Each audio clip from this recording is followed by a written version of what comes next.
네, 주님의 기도 같이 하시겠습니다.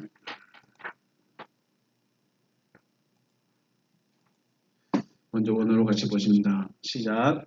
파텔 헤몬 호 엔 토이스 우라노이스 하기아스 데토 토 오노마스 엘데토 헤 바실레이아스 게네데토 토 델레마스 호스 엔 우라노 카이 에피테스 게스 톤 알토네몬 톤 에피우시온 도스 에민 세메론 카이 아페스 에민 타 오펠레이마타 헤몬 호스 카이 헤메스 아페이에멘 토이스 오펠레이타이스 에몬 카이 메 에이세넨케스 헤마스 에이스 베라스몬 알라 울살 헤마스 아포트 포네루 호티 소 에스틴 헤 바실레이아 카이 헤 디나미스 카이 헤 독사 에이스투스 아이오나스 아멘.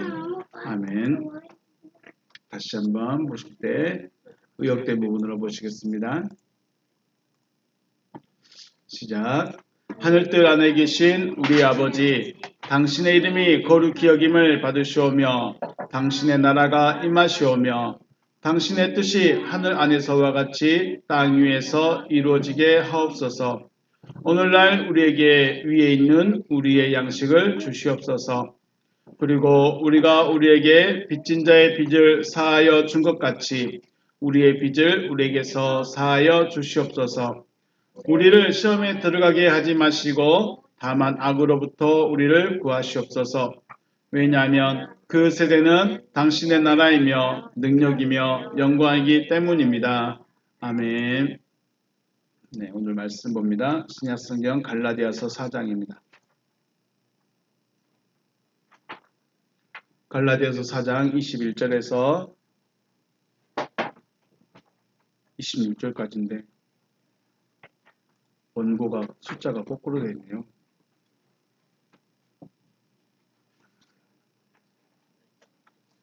갈라디아서 4장 21절부터 26절까지 보시겠습니다.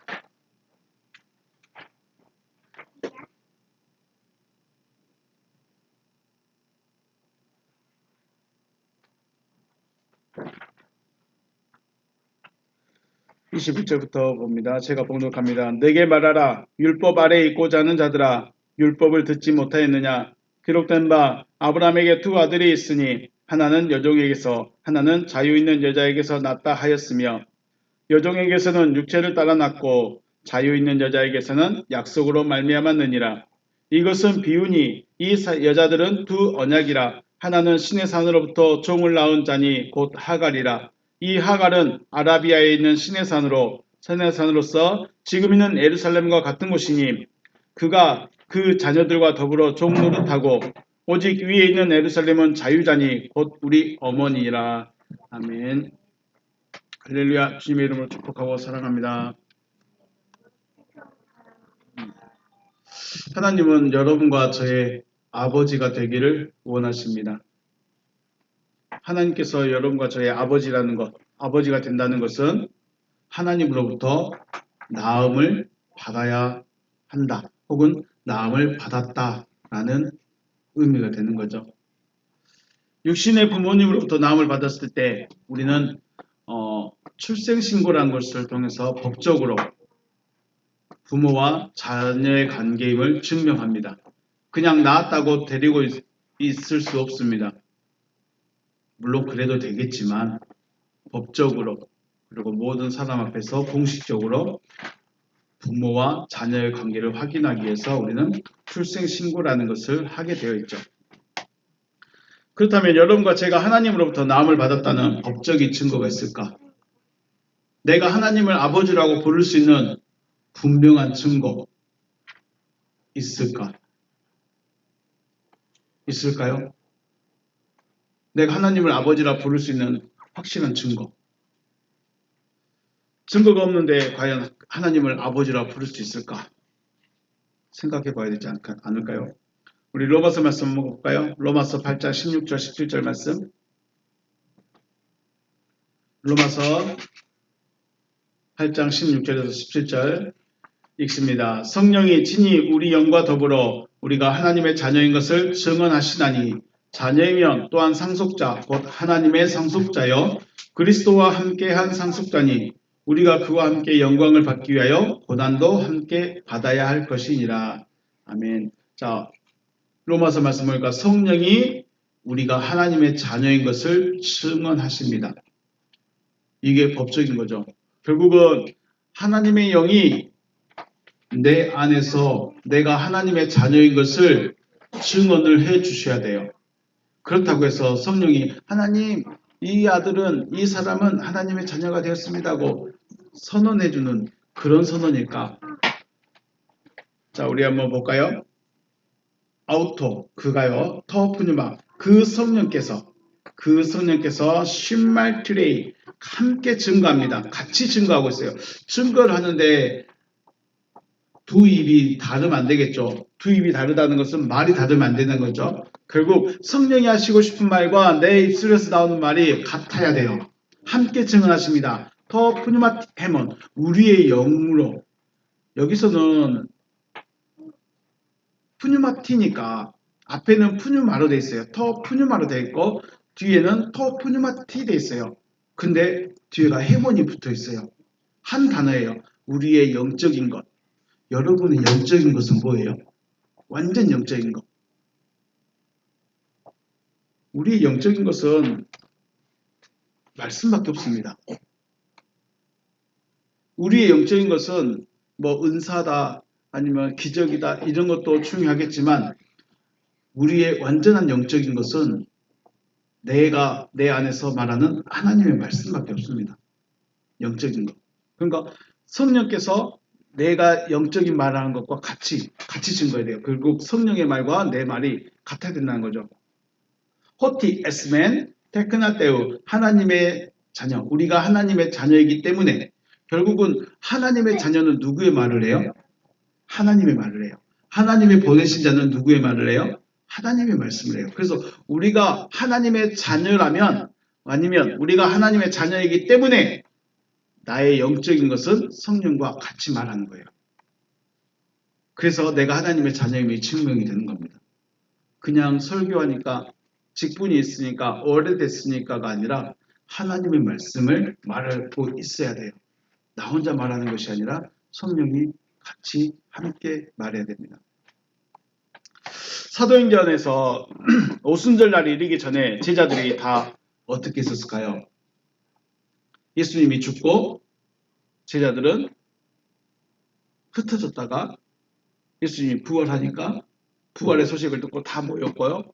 예수님이 승천하시기 전에 너희는 예루살렘을 떠나지 말고 기다리고 있어라. 약속하신 성령이 오실 때까지 예루살렘에서 기다리고 있어라. 약속 말씀 들었죠. 그리고 예루살렘에서 활보하고 다녔을까요? 나 예수님의 제자야 하면서 큰소리치고 다녔을까요? 숨어 있었어요. 내가 예수님의 제자라는 건 말도 못하고 내가 예수님의 약속대로 내가 지금 기다리고 있습니다. 말도 못하고 숨어 있었어요. 혹은 아무 말하지 못하고 살고 있었어요. 언제까지요? 오순절날이 오기 전까지. 오순절날이 이르렀을 때 오순절날이 이르렀을 때 성령께서 각 사람에게 임하셨습니다. 각 사람에게 임하고 나서는 그들이 숨었을까요? 나타났을까요? 드러냈을까요? 자신을 드러냈습니다. 성령이 임하기 전에는 내가 예수님의 제자라는 거 말도 못했고 내가 예수님의 말씀을 들었습니다. 말도 못했고 혹은 얼굴이 알려진 사람들은 숨어 있었고 도망쳤고 그랬는데 오순절날에 성령이 임하시니까 나 예수 믿는 사람이야. 나 예수님 말씀 들었던 사람이야. 나 예수 추종자야. 아니 나는 예수의 제자야. 이렇게 자신들을 드러내버렸죠. 특히 베드로의 경우는 어떻게 했어요? 수많은 사람들 앞에서 설교를 하기 시작합니다. 그 겁쟁이, 그 비겁한 베드로가 어떻게 해요? 설교를 시작합니다. 베드로가 설교를 시작할 때 외우고 있는 말씀, 외우고 있던 구약의 말씀, 이런 말씀이 아니라 실제로 이루어진 말씀이 되어졌죠. 그러니까 구약을 지금까지 배워왔어요. 만약에 베드로가 30세였다면 최소한 30년 동안 들어왔던 구약의 이야기, 구약의 성경의 이야기를 외워서 몇 장 몇 절에 이런 말씀이 있고 누가 이런 설교했고 이런 설교했습니다. 설교 모아서 설교문을 말하는 것이 아니라 이제는 성령이 말하게 하심을 따라서 말해버리는 거예요. 다르죠. 그러니까 우리가 설교를 할 때 설교문을 작성하지만 이 설교문이 어떻게 나와야 되는가? 많은 설교를 모아서 많은 책들을 모아서 내가 원하는 주제대로 맞춰갈 것이냐 아니면 말하게 하심에 따라서 말해야 되겠느냐 이제 그런 차이가 있습니다. 그런데 베드로는 설교문을 작성 안 했겠죠. 베드로는 설교문을 작성 안 했습니다. 외우고 있던 혹은 알고 있던 구약의 말씀들이 이제 자기 것이 된 거예요. 자기화되었고 자기 말이 되어버렸어요. 왜 그랬을까요? 성령께서 베드로와 함께 계시니까 이제 그 말씀이 자기 말씀이에요. 살아있는 자기 것이 되어버린 거죠. 이때가 바로 성령께서 증거하고 있는 거예요. 성령께서 베드로의 영적인 것과 함께 증거를 해버립니다. 그럴 것을 통해서 베드로가 하나님의 자녀임을 증거가 되어버린 것이죠. 설교문을 작성하고 다듬고 강의하듯 발표하는 것이 아니라 자기 안에 있는 것을 자기 것으로 말하는 것이죠. 그래서 입술로만 하나님 아버지라고 부를 것이 아니라 성령께서 나와 함께 증언함으로 하나님의 자녀가 되었는가 점검해 볼 수 있으시기를 주님의 이름으로 축복합니다. 여러분이 누군가와 성경 이야기를 해요. 외우고 있고 들었던 말씀이 아니라 정말 속에서 내 것으로 말하고 있는가? 오늘 본문은 말씀으로 나음을 받은 자에 대한 본문입니다. 아브라함에게 아들이 둘이 있었죠. 원래는 아들 몇 명이라고 했어요? 8명이었어요. 그런데 그 나머지 6명은 놔두고요. 오늘 두 아들만 이야기합니다. 이스마엘과 이삭, 이 두 아들에 대해서 이야기합니다. 아브라함이 하란을 떠나서 가나안에 들어왔습니다. 그때 나이가 몇 살이었냐면 75세입니다. 75세에 가나안에 들어왔어요. 하란을 떠나서 가나안에 들어왔고요. 80세가 되어졌을 때, 80세 정도 되어졌을 때 하나님께 기도하죠. 아브라함이 하나님, 저는 상속자가 없습니다. 저는 아들이 없습니다. 아들 준다고 여기까지 데리고 와가지고 아들 준다고 갈대아 우르에서 아들 준다고 여기까지 데리고 와가지고 왜 아직까지 아들이 없는 거죠? 여기 내 종 중에 괜찮은 사람, 훌륭한 종 엘리에셀을 제 상속자로 세우겠습니다. 라고 말하니까 하나님이 아니다. 엘리에셀은 네 상속자가 아니고 네 상속자는 네 몸에서 날 자가 네 상속자가 되리라 라고 말씀을 주십니다. 하나님이 약속을 주세요. 네 몸에서 날 자가 내 상속자가 되리라. 약속의 말씀을 들었고 1년이 지나도 2년이 지나도 사라에게 임신 소식이 없습니다. 그때 사라 나이 몇 살일까요? 아브라함이 85세라면 사라 나이도 75세 되겠죠. 그래서 생각을 한 게 뭐예요? 애굽 사람 여종 하가를 통해서 아들을 낳게 됩니다. 그의 이름이 뭐예요? 이스마엘. 이스마엘을 낳을 때 아브라함의 나이가 85세입니다. 그럼 사라는 몇 살? 75세가 됐죠. 하나님께서 이스마엘을 아브라함의 상속자로 인정하지 않습니다. 아브라함의 아들인데 아브라함의 상속자로 인정하지 않습니다. 그리고 또 시간이 지나서 아브라함의 99세 때 여호와께서 찾아오시는데 천사의 모습으로 오시죠. 천사들의 모습으로 오십니다. 그리고 말씀합니다. 사라에게 아들이 있으리라. 자, 그러면 이때 사라 나이는 몇 살? 아브라함의 나이 99세니까 89세. 89세의 여자에게 아들이 있으리라라고 말합니다. 이 천사의 말을 들은 사라가 뭐라 그래요? 내가 늙었고 아브라함도 늙었는데 내게 무슨 즐거움이 있으리요 하면서 속으로 비웃었습니다. 말도 안 돼. 내가 나이가 몇 갠데. 아브라함은 아브람도 늙었고 나도 나이 늙었는데 어떻게 아이를 낳을 수 있어? 말도 안 돼. 말이 되는 말이에요, 안 되는 말이에요? 말이 안 되는 말이에요. 여기서 기억해야 될 거 무슨 말이라고요? 말이 되는 말이다, 안 되는 말이다? 말이 안 되는 말이다. 그래서 웃었어요. 그때 선사가 뭐라고 그래요? 사라가 왜 웃느냐? 여호와께 능하지 못한 일이 있겠느냐? 여호와께서 할 수 없는 일이 있겠느냐라고 말씀합니다. 이 말 들은 사라가 두려워서 나는 웃지 않았습니다 라고 자기를 부인하죠. 우리가 기억해야 될 거, 하나님의 말씀이 이루어지려면 말씀을 받아들이고 간직하고 있어야 합니다. 하나님의 말씀이 이루어지려면 어떻게 하고 있어야 한다고요? 말씀을 받아들이고 간직하고 있어야 된다. 그냥 말씀만 들은 것으로는 안 됩니다. 말씀을 내 안에 받아들여야 됩니다. 그리고 간직하고 있어야 합니다. 이 받아들이고 간직하고 있다는 것을 어떻게 보여주느냐? 예수님의 탄생이 그 말씀을 보여줍니다. 자, 예수님의 어머니 마리아에게 천사가 찾아와서 너에게 아들이 있으리라 라고 말씀합니다. 자, 이때 마리아는 처녀였습니다. 자기도 고백하죠. 나는 남자를 알지 못합니다. 나는 결혼을 안 했습니다. 어떻게 여자가 혼자서 아기를 낳을 수 있습니까? 어떻게 여자가 혼자 아기가 임신될 수 있습니까? 라고 말하죠. 천사가 말합니다. 하나님의 모든 말씀은 능하지 못하심이 없느니라. 그때 마리아가 말합니다. 주의 여종이오니 말씀대로 내게 이루어지이다.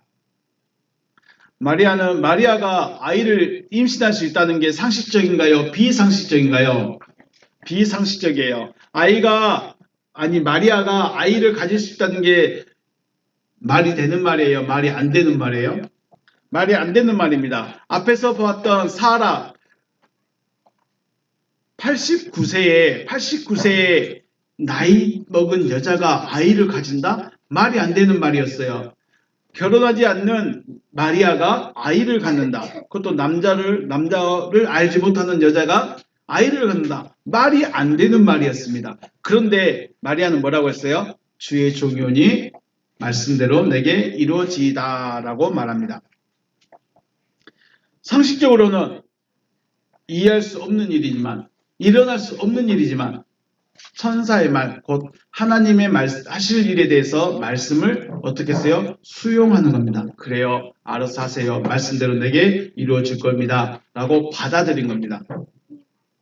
만약에 마리아가 거부했다면 다른 마리아를 찾았어야 했겠죠. 그 마리아가 거부했다면. 자, 천사의 말을 거부했는데 이삭을 낳을 수 있었을까요? 그거예요. 지금 오늘 재원 이야기에 나누고 싶은 것은 천사의 말을 거부했다면, 사라가 천사의 말을 웃어버렸다면, 내가 나이가 몇 갠데 하면서 말도 안 되는 말, 되어지지도 않을 말로 여기고 거부했다면, 비웃어버렸다면 이삭이 나올 수 있었을까?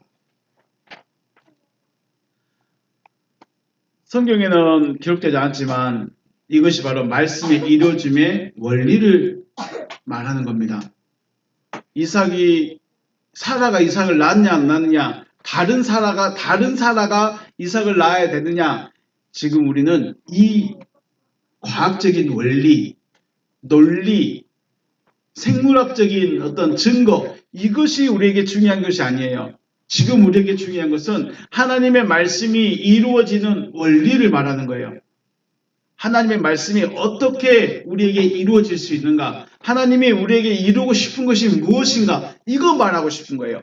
생물학적으로 어떻게 89세 여자가 아기를 가져요?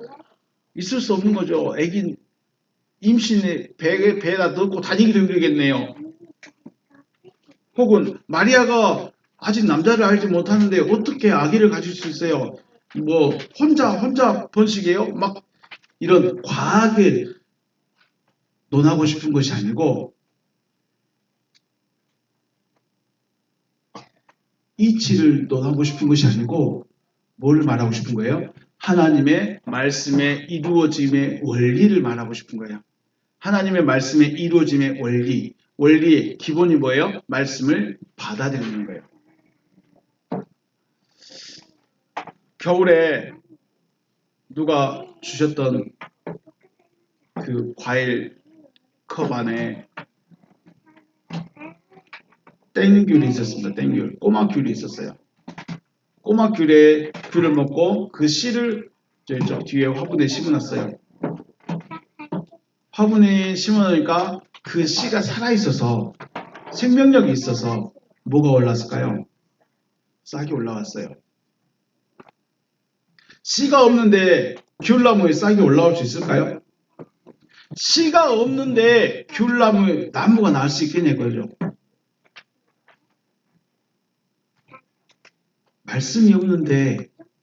말씀이 없는데 하나님이 일할 수 있겠냐는 거죠. 사라가 내년에 너에게 아들이 있을 거야. 말씀하셨는데 말도 안 돼. 나는 나이 들었고 나는 안 돼. 나는 안 돼. 나는 그건 이해가 안 돼. 될 수 없는 일이야. 하고 거부해 버렸다면 하나님의 약속의 말씀이 있는 거예요, 없는 거예요? 없는 거예요. 사라에게는. 거부해 버렸어요. 마리아에게 너에게 네가 아들을 낳을 거야. 말도 안 돼. 난 아직 남자를 모르는데요. 난 처는데 난 결혼도 안 했는데요. 난 아무것도 난 남자를 알지 못하는데요. 그래서 난 이해가 안 되니까 될 수 없는 일이니까 저 안 받을래요. 해버렸다면 마리아가 마리아 될 수 있었을까요? 못 된다는 거예요. 말도 안 되는 말이지만 있을 수 없는 일이지만 이해가 안 되는 말이지만 비과학적이고 비생물학적이고 아무런 근거를 찾을 수 없는 일이지만 뭐가 있어요? 하나님의 말씀이 씨가 되어서 간직하고 있으니까 말씀대로 되어졌다는 겁니다. 이삭을 낳았다는 것은 사라가 천사의 말, 곧 하나님의 말씀을 수용하였으리라 라는 것을 생각할 수 있다는 것이죠. 자, 이제는 아브라함에게 아들이 둘이 생겼습니다. 자, 우리가 기억해야 될 거, 이삭은 하나님의 말씀대로 낳음을 받은 자예요. 하나님의 말씀이 이루어지려면 뭐가 있어야 된다고요? 말씀이 있어야 합니다. 하나님의 약속이 있어야 합니다. 약속을 가지고 있어야 나올 수 있다는 거예요. 씨를 뿌려야 뭐가 됐든 나오죠. 씨를 뿌려야 하다못해 잡초도 씨를 퍼뜨리고 잡초도 씨가 있어야 잡초가 올라옵니다. 하나님의 말씀이 이해 안 되고 말도 안 되고 상식적이지 않고 논리적이지 않은 것 같은데 하나님이 하시겠다라고 말씀하신 그 말씀이 내 안에 있어야만 하나님이 일을 할 수 있다는 거예요. 역사를 하신다는 거예요. 아브라함에게는 이제 아들이 둘이 생겼습니다. 이스마엘과 이삭이 생겼습니다. 그런데 상속자는 몇 명이어야 될까요? 두 명 다 상속자 시키지 왜 한 명만 시켰을까? 두 명 다 하나님의 상속자, 아브라함의 상속자 만들면 되지 왜 한 명만 상속자 했을까? 그렇죠. 그런데 하나님이 말씀하셨죠. 네 몸에서 날 자가 너의 상속자다라고 하셨죠. 그러면 누가 상속자가 돼야 되냐? 육신적으로는 이삭밖에 없는 거죠. 방법으로는 도리적으로 봤을 때 이스마엘도 아브라함의 아들이기 때문에 더군다나 장자이기 때문에 이스마엘이 온전한 상속자가 될 수도 있었겠지만 하나님은 이스마엘을 상속자로 세우지 않았다는 겁니다. 왜 그랬을까요? 이스마엘은 육신의 방법으로 나왔습니다. 믿음의 상속이 안 된다는 거예요. 뭐는 줬어요? 재산은 줬어요. 물질은 주셨어요. 물질은 아브라함이 야 이스마엘아 너 이만큼 가지고 저쪽 땅에 가서 살아라 라고 말했어요. 물질은 나눠줬는데 뭐를 안 준 거예요? 믿음을 상속하지 않는 거예요. 약속의 말씀을 물려주지 않는 거예요. 이스마엘에게는 약속의 말씀을 안 준 거예요. 돈을 안 준 게 아니고 넌 내 아들 아니야 라고 거부해버린 것이 아니고 뭘 안 줬어요? 하나님의 약속의 말씀을 안 줬어요. 하나님의 약속이 뭐예요? 이 땅을 네 자손에게 주겠다. 이 땅을 네 자손에게 주겠다. 그런데 그 약속은 이삭에게만 주신 거죠. 그래서 여호와 하나님은 이스마엘을 쫓아내십니다. 왜냐하면 약속으로 나음받은 이삭과 함께 유업을 받지 못하기 때문에, 유업을 잊지 못하기 때문입니다. 아브라함의 아들이면서 장자, 먼저 나음을 받았지만 육신을 따르기 때문에 아브라함의 상속자가 되지 못하는 거죠. 이스마엘은 육신을 따라 낳은 자고 육신을 따라 낳았기 때문에 육신만 쫓아갑니다. 아브라함의 믿음을 가지지 않습니다. 다시요. 육신대로 낳았기 때문에 아브라함의 믿음을 안 따라갑니다. 아브라함의 아들인데 안 따라갑니다. 여기 자녀들이 아빠가 목사라고 해서 다 목사가 될까요? 설령 그런 일이 있으면 안 되겠지만 혹은 신앙을 안 버리지 말라는 법이 있을까요? 죄송하고 부끄러운 말씀인데 목사님의 자녀들 중에 온전하게 다 교회만 다니고 있고 교회 충성한 분이 몇 프로나 될까요? 그 중에는 오히려 거부한 사람들도 있다는 거죠. 육신으로 나오면 하나님을 못 섬깁니다. 아브라함의 믿음을 못 따라갑니다. 여러분은 아브라함의 믿음을 따라가는 게 왜 중요할까요? 왜 아브라함의 믿음을 따라가는 게 중요할까요? 내가 아무리 성경에 예수님이 너는 세상의 빛이다 라고 하셨을지라도 빛이 되어야 되는 거죠. 빛이 되어야 돼요.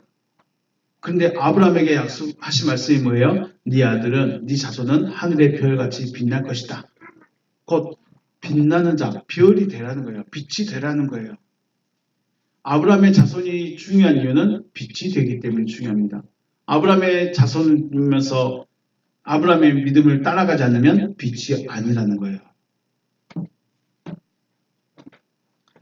자, 두 아들이 있습니다. 이스마엘은 육신의 방법으로 육신을 따라놨기 때문에 아브라함의 믿음을 따라가지 않습니다. 이삭은요, 말씀대로 나음을 받았기 때문에 희한하게 아브라함의 믿음을 따라갑니다. 그래서 아브라함은 자기의 믿음을 따르지 않는 이스마엘은 너는 다른 땅에 가서 살아라 하면서 쫓아내고 이삭에게는 너는 이 땅에 있어서 하나님의 약속을 이어가라 라고 말을 하는 거죠. 이것은 여러분과 저에게 하나님께서 하시고자 하는 일에 대한 약속의 말씀을 받기 전에 신앙을 또 믿음을 버려야 된다. 결국은 이스마엘은 먼저 났어요. 그렇죠? 이스마엘은 육신의 방법으로 먼저 나음을 받았어요. 그게 무슨 말일까요? 내가 하나님의 말씀을 받기 전에 내가 가지고 있던 신앙이에요. 내가 가지고 있던, 내가 해왔던 나의 신앙관 혹은 내 믿음, 내 가치관을 말하고 있는 거예요. 이스마엘은 단순히 아브라함의 아들로 끝나지 않습니다. 그 이스마엘이 누구라고요? 어떤 모습이라고요? 나에게 비췄을 때 내가 하나님이 하실 일, 말씀대로 나음을 받기 전의 모습, 말씀대로 내가 말씀이 내 안에 역사하기 전의 내 모습, 내 신앙, 내 가치관, 내가 하나님을 믿는 그 믿음, 그것까지 다 버리라고 하는 겁니다. 이스마엘을 쫓아내듯이 버리라는 겁니다. 그리고 하나님의 약속의 말씀으로 다시 나음을 받아야 한다는 거죠. 우리에게는 이스마엘의 모습을 버리고 이삭의 모습을 가져야 된다. 이렇게 말씀하는 겁니다. 그래서 이삭이 나음을 받게 된 원리 그리고 과정, 또 예수께서 나음을 받은 원리와 과정을 자세히 알아야 될 필요성이 있다는 거예요. 어떻게 나음을 받았죠? 하나님의 약속의 말씀이 먼저 있었습니다.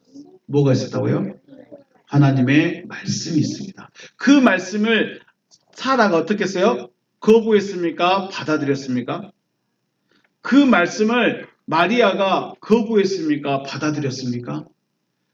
어찌됐든 씨가 있어야, 뭔가 근거가 있어야 콩이 나오든 팥이 나오든 나오는 거예요. 씨가 있어야 뭔가 나온다는 거예요. 씨가 없으면 나올 수가 없다는 거예요. 그래요. 하나님의 말씀을 많이 읽었어요. 읽었는데 나에게 씨가 되어졌느냐? 왜 하나님의 말씀을 로고스로 하고 흘러나오는 말씀을 흐레마타라고 따로 구분을 하고 있을까요? 기록되어진 말씀은 로고스입니다. 그냥 기록되어진 거예요. 그런데 하나님의 입으로부터 나오는 말씀은 뭐라고 해요? 흐레마타라고 합니다.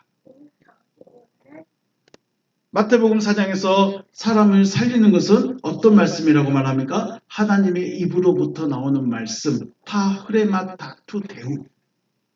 하나님께로부터 흘러나오는 그 말씀, 흐레마타 말씀인 거예요. 성경을 읽어가지고 내가 하나님의 자녀가 되고 약속이 나에게 이루어진다면, 나에게 약속으로 받아진다면 세계 거의 모든 사람들 다 하나님의 자녀예요. 다 하나님의 자녀고 교회에 있는 사람들 다 하나님의 자녀고 그러면 세상이 다 하나님의 나라가 됐겠죠. 진작에 하나님의 나라가 됐겠죠. 그런데 갈수록 욕을 먹어. 교회들이 갈수록 욕을 먹어. 왜 그럴까요? 왜 이런 일이 발생했을까요? 로고스만 읽고 있기 때문에. 다 흐레마타가 아닌 하나님의 입으로부터 나오는 그 말씀이 아닌 로고스만 읽고 있어서 이것이 하나님의 약속이요. 이것이 하나님의 약속이요. 이러고만 있다는 거예요. 이삭의 낳음을 받았던 원리는 뭐예요? 천사가 와서 사라에게 직접 아브라함에게 직접 말했어요. 사라에게 아들이 있으리라. 마리아에게 했던 말이 뭐예요? 천사가 와서 직접 마리아에게 말을 해줬어요. 네가 아들을 낳으리라. 그리고 그 말씀이 수용이 됐어요. 말씀을 받아들였더니 실제로 나타났고 그 사람들은 믿음의 사람이 됐던 거죠. 하나님의 약속의 말씀이 내 안에 세워져야 되는 겁니다. 흐레마타 말씀으로 내 안에 세워져야 되는 겁니다. 우리가 왜 교회 다니면서 설교를 그렇게 많이 들었는데 공부를 그렇게 많이 했는데 왜 목사부터 안 변하느냐? 왜 목사부터 변하지 않느냐? 우리는 로고스만 갖고 돌았어요. 우리는 로고스만 가지고 돌았어요. 흐레마타가 없이 사람을 살게 하는 생명이 들어오게 하는 생명이라고 말하는 다 흐레마타가 없었다는 거예요. 씨는 씨인데 어떤 씨? 기록된 씨 그냥. 요한복음 3장에서 거듭남, 원어로 말하는 다시 나음은 물과 성령으로 나음을 받아야 한다고 그랬죠. 어떻게 나음을 받아요? 우리는 나음을 받을 때 엄마 뱃속에 들어갔다 나오는 것이 아니고 내 기억을 컴퓨터에다 옮겨놨다가 다시 빼오는 것이 아니고 어떻게 해요? 물과 성령으로 나음을 받아야 된대요. 우리 육체에 대한 말씀이 아니라 신앙에 대해서 또 믿음에 대해서 말씀에 대해서 다시 세워져야 된다는 거죠. 말씀으로. 하나님의 흐레마타 말씀으로. 하나님이 하시겠다고 내가 너에게 나 너에게 이렇게 할 거야. 이렇게 하시는 흐레마타 말씀으로 내 안에 다시 세워져야 돼요. 그리고 그것이 내 안에서 믿음이 되고 씨가 되어져야만이 내가 다시 나음받은 자가 나타난다는 거예요. 그러니까 어쩌면 신앙생활을 40년, 50년 해왔는데 거듭나게 해달라는 말을 날마다 들어야 돼요. 왜요? 거듭이 안 났으니까. 다시 나음을 받지 못했으니까 40년 동안 다시 나음 받아야 됩니다 라는 말을 들었는데 죽을 때까지 또 들어야 돼요. 왜요? 다시 나음 받지 못했으니까. 우리는 다시 나음 받았을까요? 다시 나음이 중요한가요? 중요하지 않을까요? 중요해요. 다시 나음 받지 않으면 하나님의 나라를 볼 수 없고 다시 나음 받지 않으면 하나님의 나라에 들어갈 수 없고 육으로만 그냥 남아있기 때문에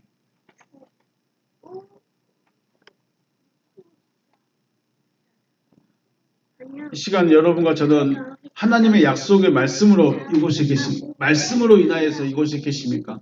아니면 나의 바램을 인하여서 이곳에 계십니까?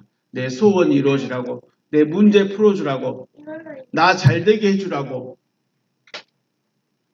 마치 도깨비 방망이 휘두르시지 하나님이라는 도깨비 방망이를 휘둘러서 금나라 뚝딱, 은나라 뚝딱 이거 하려고 여기 계신 것인지 아니면 하나님의 약속의 말씀이 내 안에 들려져서 거듭난 자로 다시 나음 받은 자로 나타나기 위해서 이곳에 앉아 계시는지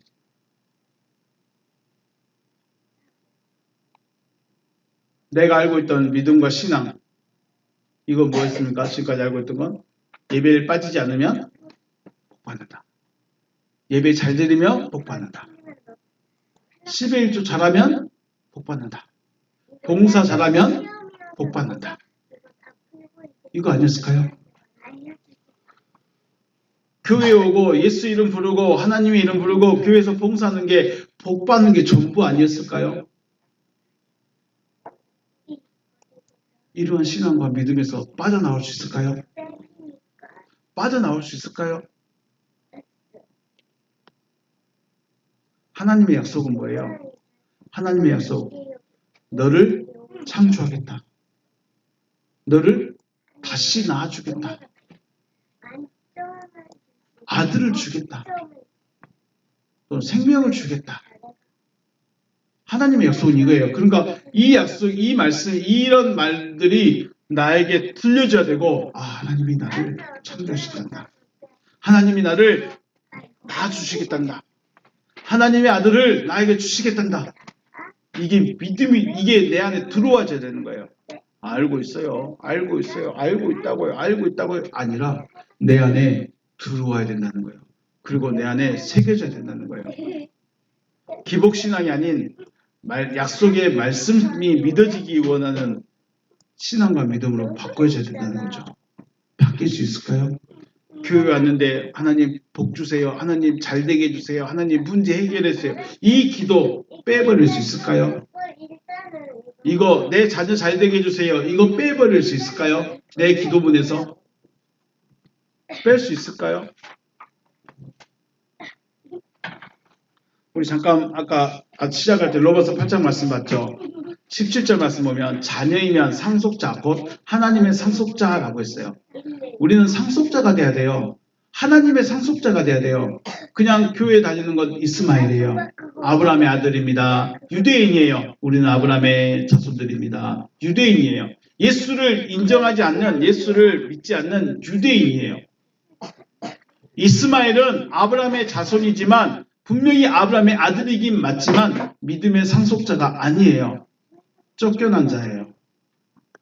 여러분 열심히 신앙생활하고 평생 교회에 있었고 평생 심일주하고 평생 교회에서 봉사했는데 마지막에 쫓겨난 자 되시렵니까?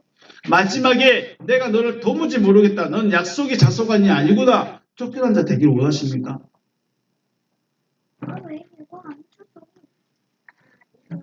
자녀라면 상속자가 되고 상속자는 하나님을 상속하게 됩니다.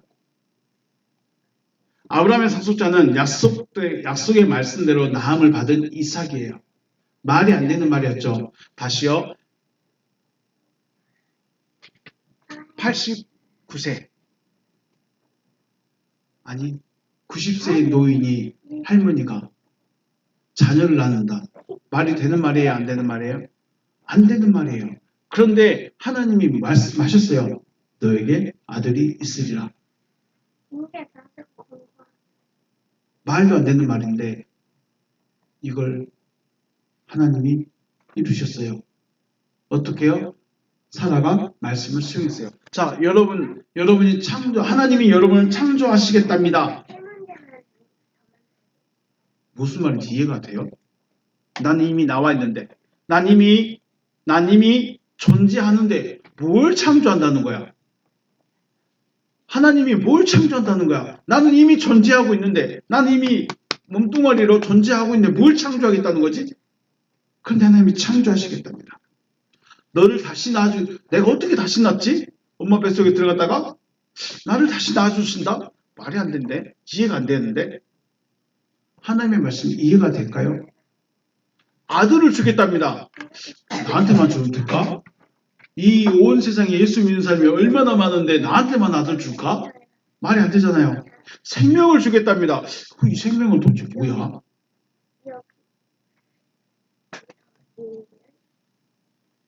하나님의 약속의 말씀입니다. 이 약속의 말씀, 약속의 씨가 있어야 내 안에 있어야 일을 하십니다. 하나님의 자녀, 하나님의 상속자도 약속의 말씀으로 다시 나음받은 자입니다.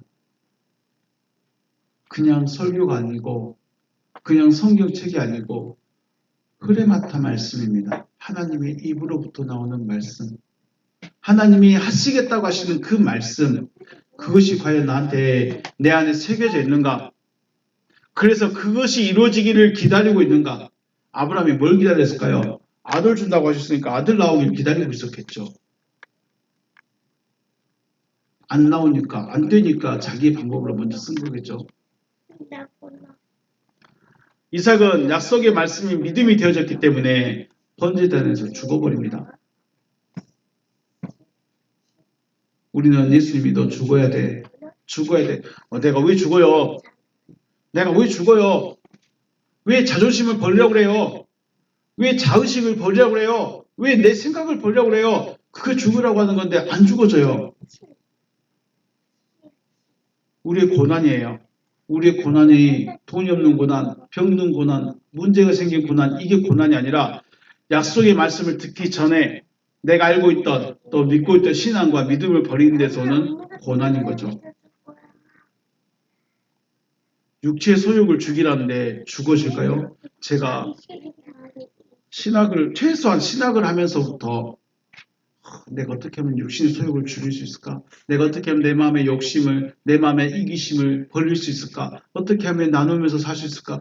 고민 안 했겠습니까? 그런데 여전히 이기적이고, 여전히 육체적이고, 여전히 내 욕구만 쫓아가는 마음이죠.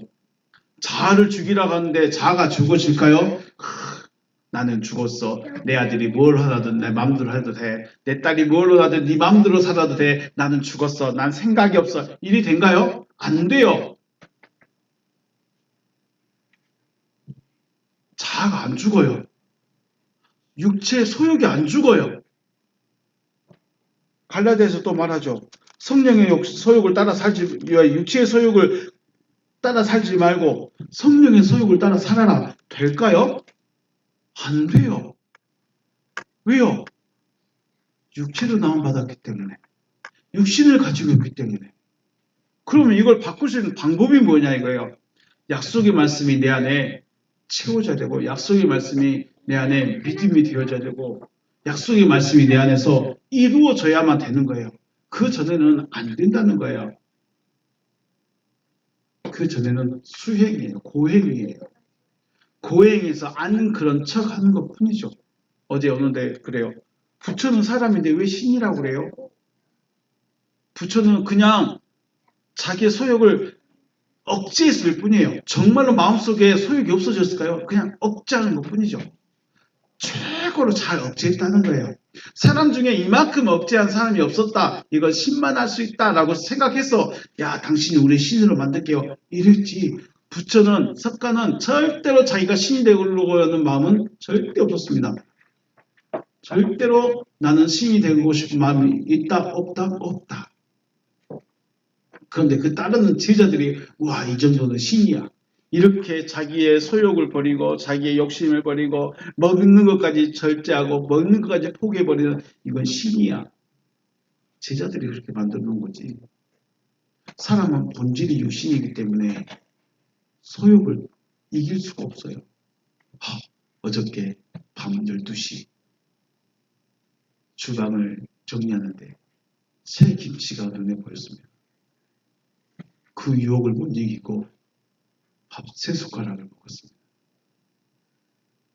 배도 고팠지만 새 김치의 그 빛깔에 냄새, 젓갈 냄새에 못 이기고 밤 12시 혼자 먹었어요. 육체 소욕을 줄이라고요? 죽이라고요? 죽어질까요? 자아를 죽이라고요? 죽어질까요? 더군다나 스스로는 죽일 수가 없어요. 약속의 말씀이 믿음이 되어지면 죽어지고 하나님의 아들로 된다는 겁니다. 이게 이삭이에요. 이게 예수예요. 이게 원리예요. 이게 하나님이 우리에게 이루고 싶은 원리예요.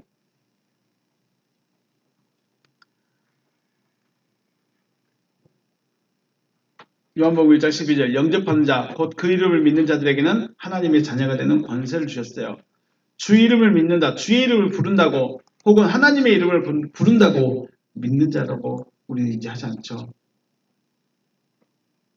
믿는 자는 뭐예요? 영접한 자를 믿는 자라고 해요. 그럼 뭘 영접해야 될까요? 주의 말씀 자체를 영접해야 되는 거죠. 어떤 말씀? 흐레마타 말씀. 흐레마타 말씀. 하나님께서 하시겠다고 하신 약속의 말씀을 수용하고 받아들였을 때 그 말씀이 나를 하나님의 아들로 세우는 겁니다. 그때서야 바로 비로소 하나님을 향해서 아버지라고 부를 수 있다는 거죠. 왜 나는 죽지 않을까? 왜 나는 육체의 소욕을 따라가고 있을까? 언제쯤이나 육체의 소욕을 죽일 수 있을까? 정말로 고민하고 어려웠던 문제, 힘들었던 제 개인적인 문제였습니다.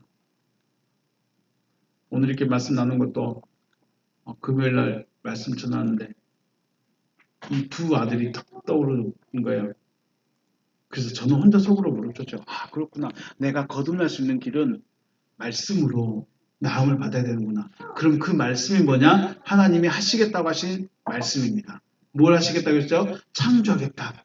너를 다시 낳아주겠다. 아들을 주겠다. 생명을 주겠다. 이 말씀이 내 안에 그냥 새겨져야 되는 거죠. 그리고 그것만 바라보고 그것만 이루어지길 바라는 거죠. 베드로의 고백, 주는 그리스도시요 살아계신 하나님의 아들이십니다. 하나님의 영이 베드로의 마음을 여섰고 고백하게 하신 겁니다. 요한복음 3장 8절 바람이 임의로 불매 네가 그 소리나 들어도 어디서 와서 어디로 가는지 알지 못하나니 성령으로 난 사람도 다 그러하니라. 터 푸뉴마, 터 바람을 푸뉴마만 있다면 바람으로 번역할 수도 있는데 앞에 관사를 토를 딱 붙여버렸습니다. 그러면 이거는 이리저리 할 것 없이 성령입니다. 성령이 임의로 분다고 했어요. 관사가 붙어있으면 성령으로 표현되게 되고 임의로 하는데 임의가 아니라 선택입니다. 선호하는 겁니다. 성령이 선택을 해서 들어가는 거지 오늘은 이리 갔다 내일은 저리 갔다 오늘은 이리 갔다 저리 갔다 안 그렇다는 거예요. 성령이 이 사람 갔다 저 사람 이 사람도 갔다가 앞에서 말씀드렸죠. 씨가 있어야 어떻게 된다고요? 싹이 나는 거예요. 씨가 있어야 싹이 나는 거예요. 성령이 누구한테 가서 일을 하실까요? 성령이 임의로 갔다가 말씀도 없는데 가서 역사하실까요? 그럴 수 없다는 거예요. 왜요? 성령은 하나님의 영이기 때문에 분명히 하나님의 말씀이 있는 곳으로밖에 못 가요. 성령이 임의로 가는 것이 아니라 성령이 가야 될 곳으로 선택해서 가시는 거예요. 어디로요? 말씀이 있는 곳으로. 약속을 가지고 있는 곳으로. 거기로 가셔서 성령이 역사하셔서 거듭나게 하는 거지. 아무나 갔다가 그냥 가서 성령이 이리 갔다가 저 사람 갔다가 이제 온 사람에게 성령이 역사 안 그렇다는 거예요. 그럴 수가 없다는 거예요. 말씀도 없는데 씨도 없는데 약속도 없는데 갑자기 하나님의 아들 돼봐요. 타락하기 훨씬 더 쉽습니다. 성령은 필요한 사람에게 찾아오셔서 역사를 하시는 겁니다. 필요한 사람이라는 게 어떤 사람이요? 말씀을 가지고 있는 사람. 그 사람에게 역사하죠. 씨가 있는 곳에 가서 역사하지. 씨도 없는데 아무리 비가 온다는들, 홍수가 난다는들 싹이 날까요? 안 나요. 그 땅에 콩을 심어야 콩을 심어 넣고 물을 주고 비가 오면 싹이 나요. 그런데 씨도 없는데 물만 오늘은 나겠지 하면서 백날 물을 부어도 안 나요. 왜요? 씨가 없으니까. 그러니까 바람이 임의로 불매 이렇게 말해버리니까 저 바람인가 보다 라고 생각해버려요. 그런데 원문에서는 퍼푸뉴마 델로 되어 있습니다. 그 성령께서 선택해서 가신다. 네가 이리 갈지 저리 갈지 너는 몰라. 왜 모를까요? 여러분 마음속에 하나님의 말씀이 약속의 말씀이 세워져 있는지 새겨져 있는지 믿고 있는지 믿음이 됐는지 영접이 됐는지 우리도 몰라요. 그러니까 성령께서 보시고 믿음이 된 그 사람에게 씨가 뿌려진 그 사람에게 가는 거지. 자, 여러분 마음속에 믿음 같이 말씀 듣고 있는데 어떤 사람은 믿음이 되기도 하고 어떤 사람은 영접하기도 하고 어떤 사람은 버려버리기도 하고 그것이 뭐였어요? 네 가지의 밭이죠. 길가밭, 돌밭, 가시떨기밭, 옥토. 같이 말씀 듣고 있는데 어떤 사람은 길가밭처럼 어떤 사람은 돌밭처럼 어떤 사람은 가시떨기밭처럼 어떤 사람은 옥토밭처럼 있다는 거예요. 성령이 어디로 가겠어요? 어디로 가겠어요? 좋은 밭에 가서 그 말씀이 싹이 나고 자라서 이루어질 수 있도록 역사하지 않겠습니까? 이게 요한복음 3장 8절 성령이 바람이 임의로 불매가 아니라 성령은 말씀이 있는 곳으로 가신다. 그런데 우리는 그 말씀이 있는 사람이 누군지를 모른다. 다 똑같이 앉아있는데 다 똑같이 앉아있고 다 똑같이 듣고 있는데 믿음이 되어진 사람, 말씀이 들어가 있는 사람 우리는 모른다. 누구만 알고 있어요? 성령만 알고 있다. 그래서 성령이 그 사람에게 가셔서 말씀이 이루어질 수 있도록 역사하신다는 거죠.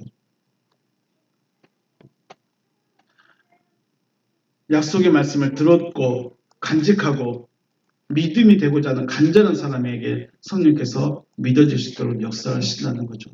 어떻게 베드로가 주는 그리스도시요 살아계신 하나님의 아들이십니다라고 고백했을까요?